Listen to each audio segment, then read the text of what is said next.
So why did Lego choose to make this model?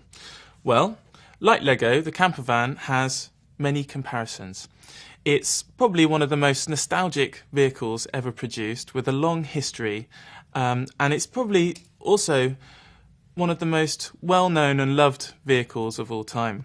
Like much in the way that Lego is a universal toy, the Volkswagen camper van is recognised all over the world. I think its unique character and charm contribute to how much people love this, and the fact that it's also one of the most customisable vehicles that's ever been produced. It's come in so many different shapes and sizes, interiors and exteriors, that it really lent itself to Lego perfectly. The 1962 Campmobile, or Splitty as Volkswagen enthusiasts like to call it, has got so many quirky functions and things that open, doors, like pop top, all kinds of stuff. And it's got lots of technical building within the model that I think lots of Lego fans will enjoy. I'm also hoping that it will appeal to a wider audience, not just Lego fans, for instance. I think the Volkswagen community out there will really appreciate this model, and I'm hoping that people that maybe have never played with Lego before purchase this and get a really good first Lego building experience from it. Well, when you first look at a camper van, from a distance, it kind of just looks like a rectangular box. And only when I started looking more in depth into this vehicle did I realise that actually camper vans are kind of shaped like a baked bean. All of the panels are curved, and this was going to prove to be one of the most challenging things to build out of Lego, which is traditionally very square and made up of flat surfaces. So one of the parts of the van that's probably the most challenging to build was the front of the van. Now, this is the most iconic and recognisable part of the Volkswagen camper van, so we wanted to get it just right.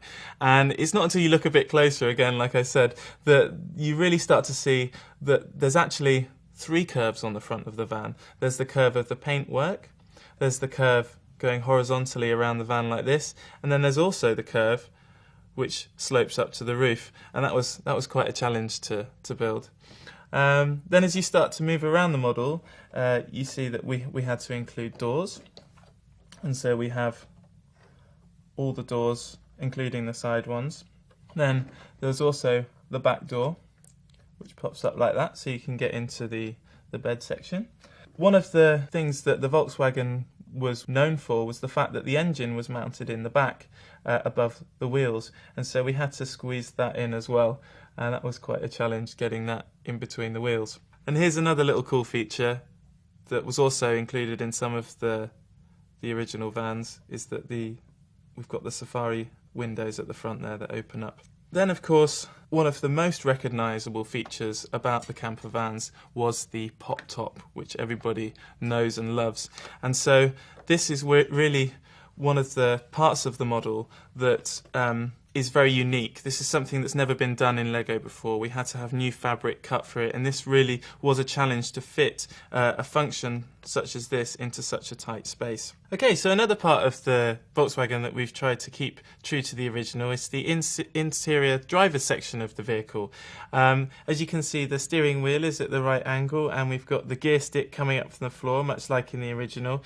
And the iconic speed dial, some of the fans out there might recognise as the clock element that we use in a lot of other models. Now, moving on to the interior, it was really tricky to decide what interior to do. The camper van came in so many different shapes and styles and different designs that it was really, which one to choose inside was quite a hard decision. And in the end, we decided to make it in line with the original Westfalia interior. And so what we have inside, if we open the doors, there's a little sink unit, and then we have a nice bench here. They have the fold down table. Then we also have the opening cupboard with a mirror on it. There's also the fold down bed. I'm a bit of a surfer at heart myself, and so I wanted to put some of those icons into the model. So not only is the colour scheme quite unique to the 60s kind of hippie movement, is also we have a lava lamp in the back corner there, and we also have a painting on the wall with a special graphic designed with a surfboard and a little guy surfing on a wave.